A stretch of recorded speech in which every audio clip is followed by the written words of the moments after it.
asleep on board. New details about what happened just before that deadly boat fire started. And we get our first glimpse of the burned out hull as it's raised from the ocean.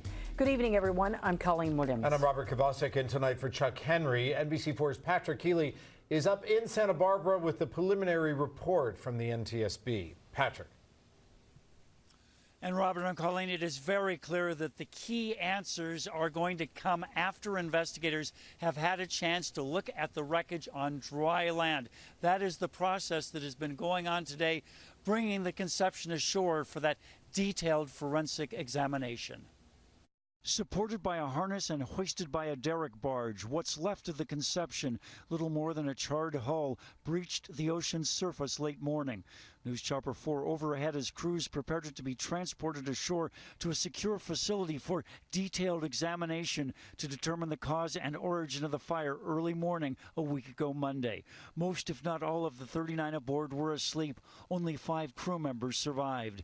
Yesterday, divers recovered the remains of the 34th victim, Bernice Felipe of Santa Cruz, at 16, the youngest, all now positively identified.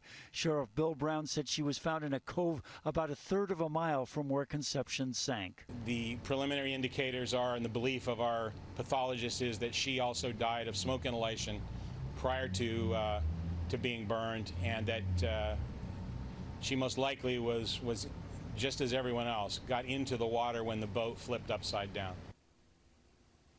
Multiple investigations now underway into California's worst maritime disaster in decades. Today, the National Transportation Safety Board released a page-and-a-half preliminary report summarizing the accounts of the 5 crew members on the top deck awakening to fire below them, being unable to get to the passengers in the bunk room 2 levels below.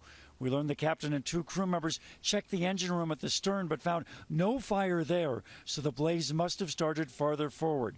There's been speculation it may have been ignited by a battery fire at a charging station for the passengers' cell phones and cameras. At least one survivor on the boat's designer suggested that. But again, only speculation. The answer is to be found in the wreckage that is now being brought ashore to a secure location for specific investigation. But beyond the specific cause of the fire, what's also crucial to investigators is determining why the passengers were trapped, why they were not able to escape. And the answers to that investigation, whether or not there were lapses that rose to the criminal level, may determine the next step here. But for now, the focus is on getting that vessel ashore. Reporting live from Santa Barbara, from the Sheriff's Headquarters, Patrick Healy, NBC4 News. All right.